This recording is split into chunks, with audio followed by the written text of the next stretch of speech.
Welcome back to Brilliant Botany. Today is another tutorial video. If you watched my last video, I showed you the basics of how to set up your own seed starting setup with fluorescent lights and a big shelving unit. So those little seeds that I grew up into seedlings, and I needed somewhere to put them. If you're like me, you might not have a lot of space for plants, maybe you don't have a yard or a garden, so you need something that's really space efficient. So today I'm going to show you how to turn a wooden pallet into a planter. I found this great tutorial online, so I'm going to include the link to that in the description, and then I'm also going to show you how I did it. So what are you going to need to make this planter? First, you are going to need a wooden pallet, a staple gun, gloves, a tape measure, sandpaper, scissors, landscaping fabric, which you can get at most hardware stores.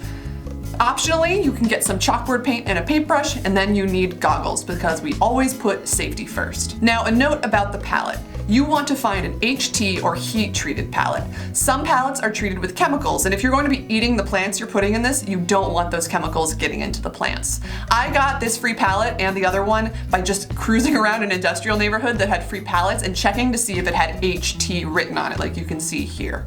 So once you've got that, you're ready to go. I also want to note that the structure of the pallet does make a difference. You want the vertical slats to kind of wall in the pockets you're going to be putting in. The pallet you're going to see me stapling isn't actually perfect for this, but I'm using it as an example. The finished one is the kind of pallet that you want. Now you've got your pallet and your supplies, so the first thing you need to do is sand the wood of the pallet. Put on your safety goggles and just work on getting any of the nicks or big splinters off. I didn't spend overly much time on this because I don't need it to be perfectly neat. And some of the tutorials do have you stain the palette with wood stain. I skipped this step because I didn't think it was necessary. Now, once your palette is sanded, you're going to add this landscaping fabric and put pockets in the palette. Now, the tutorial that I've linked has a great image of how these pockets work, so I recommend taking a look at that to kind of see how you lay them out. But always make sure you measure each individual spot. I found that pallets kind of vary, so even if one pocket's 14 inches wide, the other one might be 15, even though they look the same. I also found that adding an extra inch or so of width was helpful because it gave some extra so that dirt didn't fall down the sides. Once you cut your little strip, I tended to cut longer than I needed and trimmed it once I put it on the pallet. You want to staple it in. This is where the goggles are really important because the staple guns are no joking matter. So you're gonna fold over the edge of that landscape fabric to kind of hide the raw edge and staple it to the front part of where that pocket is going, and then wrap it up and around and staple it to the back of the back slat that's closest. Like I said, take a look at that diagram, that'll help a lot.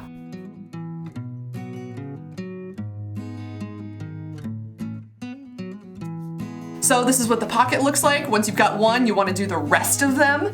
And this can take a little while, but it's totally worth it. And like I said, this palette I'm using as an example isn't ideal, but if you're doing this right, you're going to fill all those holes with pockets.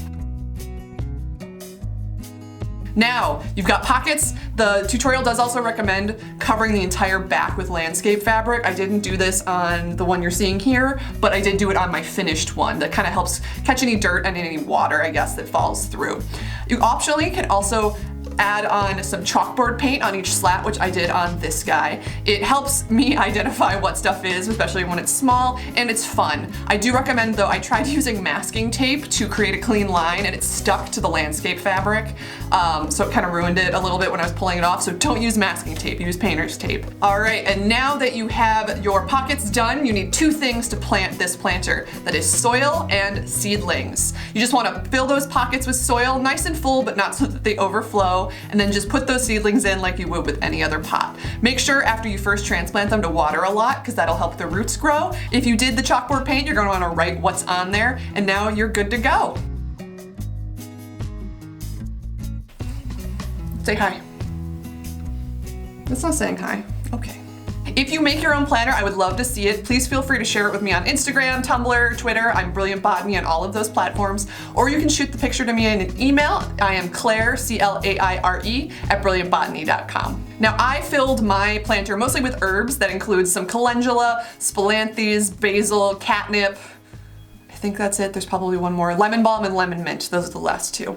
Because I wanted kind of an herb planter, but you can really put whatever you want. Thank you so much for watching. I wanted to take this chance to kind of show off some really great merch I've been adding to my shop. If you didn't know this, at brilliantbotany.com/shop, I do sell merch, and it helps support the work that I'm doing. It helps with software costs and website hosting costs, and also I put it towards wildflower seed that I hand out at events. Now, the most exciting new product that I have is these bee snapbacks. Let's be real, I wanted one of these, so that's partially why I went for them. But they're nice purple mesh back trucker hats, and these are available on the website. I'll also be at Boston Pride on June 10th selling these, as well as a bunch of other stickers. So I've got stickers, including some that are a bunch of LGBT identities on my bee design, which are really rad. I have bisexual, pansexual, rainbow, trans, ace, non-binary. I think is all of them. And if there's an identity I don't have, but you'd love to have a sticker, let me know and maybe I'll add it to my next round of orders. And I also do still have my go-to pollinator button pack and pollinator sticker pack. So you can find those at brilliantbotany.com/shop. Thanks so much for watching. I'll see you soon.